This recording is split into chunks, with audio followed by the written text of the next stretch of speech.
ngasi asi Council of Higher Secondary Education Manipur na lawba kosem na lawba 12 ki exam da ngasi asi arts ama science ama di commerce stream gi oina exam asi haidoklo matam da akoina hoji lejerim from asi khurai sajor lekai da leba science stream da first ta birakbe akogi Malemnganbi Laishram gi mayum dani Malemnganbi Laishram apopi gi mingna Laishram Jogarani Devi amadi Laishram Romen gi masanupi ahanni mahak asi makhoi humpopi manung da kohen laini haba tare akoin hoji lejerim from asina mahak ki yum dani hoji hoji mahak na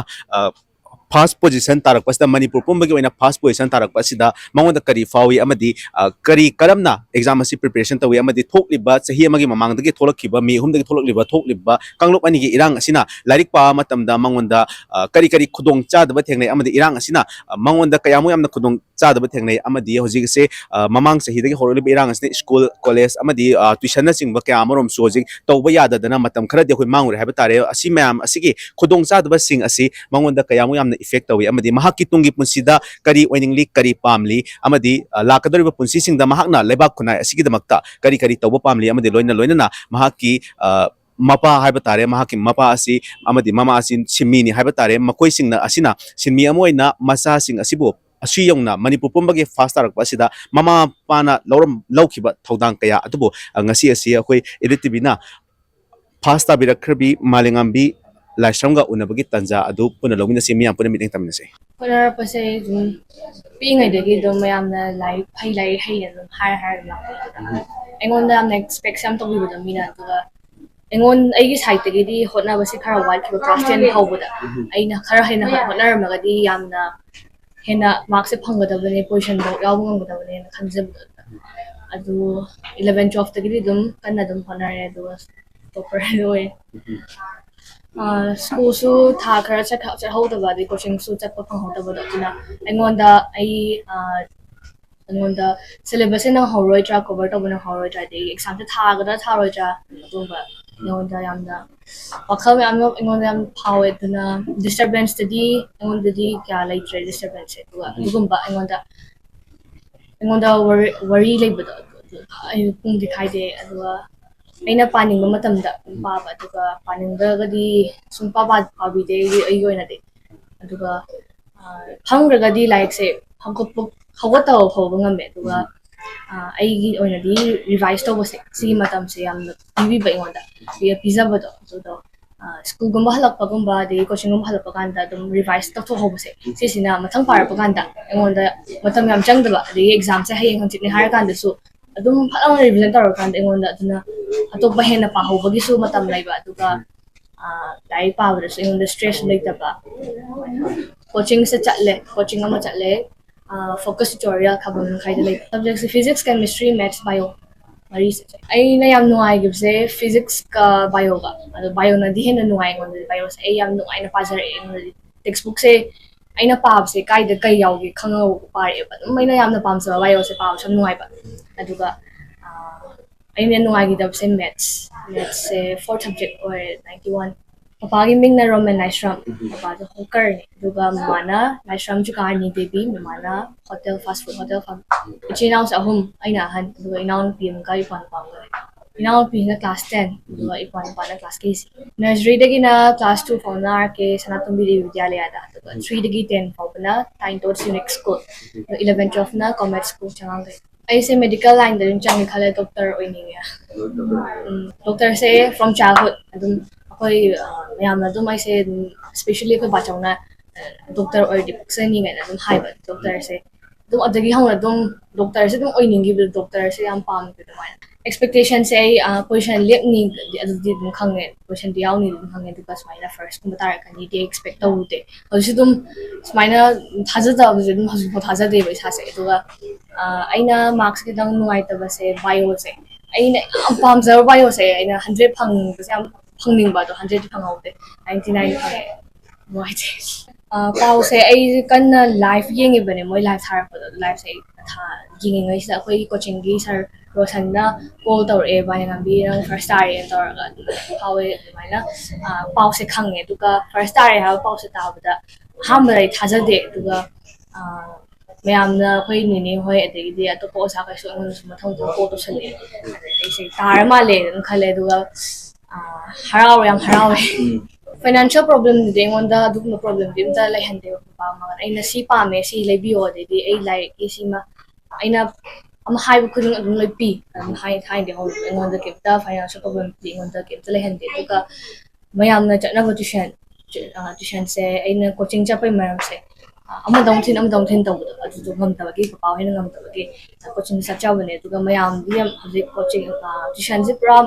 mushroom sau dong lai mayam se mayam chana ba de mayam chana mayam do ai su chani ngo phaw de class 10 da mayam chana moi ne hena hai gi ga ga na de ai se hai roi dra moi chana mayam se de exam ya do su revision mayam chap do ai chap phang sa ta do de chap phang do hai se paisa gi wa na ta ko pa na ayuk ta amu khabar se chatle de mama su ayuk ta gi nung dang ta ne phal pe se halak pada de di ai gi aina class 10 thar pa kan de ai ipan pa se am pi ba ana ipan pa song sena ba ade ai free time da lai ong pa ba de tuition cha ke ha su pa hoi thin bangam do ni matam lai ta ba do ai ngol nuai tu adu de kitang nuai to smaina ninghan na ba se ai lai ta ba sina di hena phai na di mentally yamna stable bam change ba akoi ba ga ma ga na hotna bi se dum hotna ring out ni na moina hotna bi ba sina ai su hena aina hena hotna ge ba wai se proud feel to han ge ai hena tau ge kham ba aduna hena ai ngon motivator ga si spine ai top to ngam ba ne khat doctor se ai na fa ba mayam gi bating pang ngam ba doctor dum ba mo ini nge du ka lai ta lai gi su mating pang ngam ba du ka bai mak yan to ba yamna successful oiba doctor moi ni kaya se mama ka papa ka hana pininge duka ai well wishers adigi relatives ko bacho de bayai ko mai en lai pa ri ngai da moi na la ga ngon lai pa phai ga ha do ne ngon lai pa ni ngo phawe de koi ai tak pi ra ko oja koi coaching gi osa sing adi commerce school gi koi oja sing adi moi da aina yamna thankful about the doubt live say in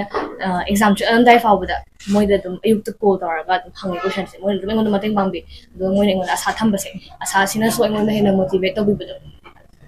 moi da grades preparation se ai handak need ti tha gre ado khalakani ha ba di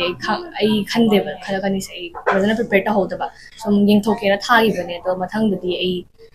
state topper oi ge khale kuna ba je dum ngam na ba kona ba dum ngam na ba sa ba duga mayam dong na hekta paisa no sa dum sa da paisa yam na phang na ta du na ta bi na ko dum sa ya na ba manage dum to ba ta wa zo na jo ngang ai ju ko na ko de le problem je mo de ju ko na khang da ba na study de no ate ko na wa zo ai jo na do ba yani ya manage dum to manage to je magi mama ga ai ga je morning do ro morning de sat ta ya do ro ga jo mama na thilam ga ina thaba halak do ko gum ba evening gi di ina dum thil ya na matam da amna ba ado tuition di shongam dre thin ba tuition di ngam dre de ai di morning pung kano cha khani pung hom khai mi sa cha khani halak na pung ta ma khai ta ma sa jim halak na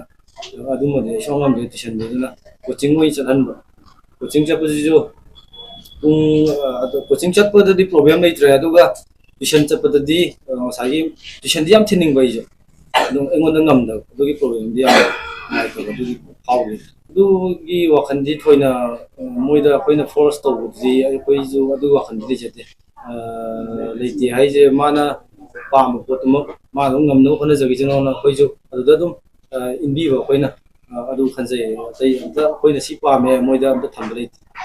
awa bus dum thing nei ngai bus dum thing nei adu moi ahum su buni na ai ngo da su khara wana thoe hai budi mana class 10 tharam dai da ai gi isa se khara pik pani na ko atom ba se asina koi gi mai tuition thing ko ko su mo da khara ngai ta ba khara di lai di duga ai gi isa no pi gi oina di ai ngo da di yamna dum mai lai lai su gi kai gi tai gi matang da di thoina nang si to ha gi kai su kan ma to budi lai gi de mo mama oibi ke ata ina hainin buse aigi isa se humna sena ba ka tai ma kai dauri haina koina thadok pi da mo ise ko mana ma pa thok su ma karom sakhi abom dai lari ke pari bra phone pai ra su